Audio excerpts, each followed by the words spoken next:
শুভ সকাল সকলকেই। আমি ভোরেশ্রী আমার আরও একটি ব্লগে আপনাদের সকলকে স্বাগত জানাই। তো আজকে ঘুম থেকে উঠে আর কোনো কাজ না, সকাল সকাল রান্নাঘরে যাব, কারণ আজকে ভীষণ তাড়া। আজকে মুখার্জিবাবু একটু তাড়াতাড়ি বেরোবে। চলুন তাহলে রান্নাঘর থেকে শুরু করা যাক। রান্নাঘরে এসেই দেখি মামুনি ঠিক ফ্রিজ থেকে মাছটা বার করে রেখেছে। যদিও এগুলো মামুনিরই কাজ, আমি কখনোই করি না। সত্যি কথা বলতে আমি ও বাড়ির মতো এখনও অতটাই কেয়ারলেস আছি, সমস্ত কিছু ভুলে যাই, সমস্ত কিছু মামুনি মনে করিয়ে দেয়।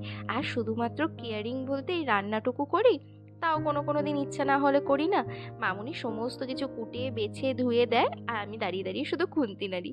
আমার তো মাঝে মাঝে মনে হয় আমার এ বাড়ি আর ও বাড়ির মধ্যে এমন কিচ্ছু পার্থক্য নেই। ও বাড়িও যেদিন মা বলতো একটু রান্না করে দিবি, শুধুই রান্না করে দিতাম। বাদবাকি রান্না করে বেরিয়ে যাওয়ার পর মাকে সমস্ত কিছু আবার নতুন করে গোছাতে হতো। সেটা গ্যাস মোছা বলুন বা সমস্ত বাসনকোসন নামানো বলুন, এ বাড়িতেও তাই। আমি শুধু রান্নাটা করি, করে ছড়িয়ে ছিটিয়ে সেই জায়গা থেকে চলে যাই, তারপর পরিষ্কার করে মামুনি। এমন নয় যে আমি করতে পারবো না, কিন্তু জানি না মামুনি আছে। আর সত্যি কথা বলতে মামুনিও আমায় কখনো করতে বলে না, মামুনি বলে তুমি রান্নাটা করে চলে যাও। আর তার থেকেও বড় কথা, আমি যখন ও বাড়িতে ছিলাম আমার একটা মস্ত চিন্তা ছিল, সেটা হচ্ছে সকালের চা। কারণ কোনোদিনই না আমার ঠিক সকালের চাটা নিজের করে খেতে ইচ্ছা করে না। আমায় মা বলতো এখন তো করে খাচ্ছিস না, পরে কি হবে, যেটা সমস্ত মায়েদের কমন ডায়লগ। যদিও এ বাড়িতে এসে বুঝেছি কিছুই হয়নি, এখন মামুনি চা করে দেয়। শুধু সকালে দেয় তাই নয়, সন্ধ্যের চাটাও মামুনিই করে দেয়। মামুনি বলে তুমি গিয়ে বসো, আমি তোমায় চা করে দিচ্ছি। আর এই কথাটা শুনতে এত ভালো লাগে না, মানে কি বলবো আপনাদের। যাই হোক, সকাল সন্ধ্যে মামুনি চা করে দেয় আর আমি দুবেলার রান্নাটা করি। তাও যেদিন ইচ্ছা হয় না সেদিন করি না। তো যাই হোক, এখন রান্না বান্না করে নিয়ে মামুনি ওদিকে সমস্ত কিছু কুটে কাটে দিচ্ছে, আর সঙ্গে মামুনি বেটে দিচ্ছে ইলিশ মাছটা দেখালাম না, ওটার করবো একটু ভাপা। তার জন্য মামুনি শিলনোড়ায় বেটে দিচ্ছে সর্ষে পোস্ত, একটু লাল কাঁচা লঙ্কা, আর তার সঙ্গে একটু চালমগজ দানা। আর চালমগজ দানাটা আমি কখনো জানতাম না, এটা মামুনির থেকেই শিখলাম আজকে নতুন, যে ওর মধ্যে দিলে নাকি খুব টেস্ট হয়। আর এখানে খাবারে অ্যাড করলাম আমি গুড়, যেহেতু আমরা চিনি খাই না সেই জন্য আমি গুড় অ্যাড করেই রান্নাটা করলাম। আর চলে এসেছি কিচেন থেকে বেরিয়ে এখানে ডাইনিং প্লেসে।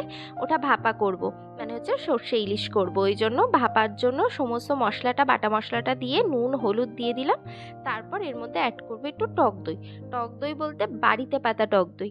জানেন মামুনি কি সুন্দর, এখানে এসে দেখলাম যে আমুল দুধ দিয়ে টক দই পাতে, যেটা আমার কোনোদিন জানা ছিল না।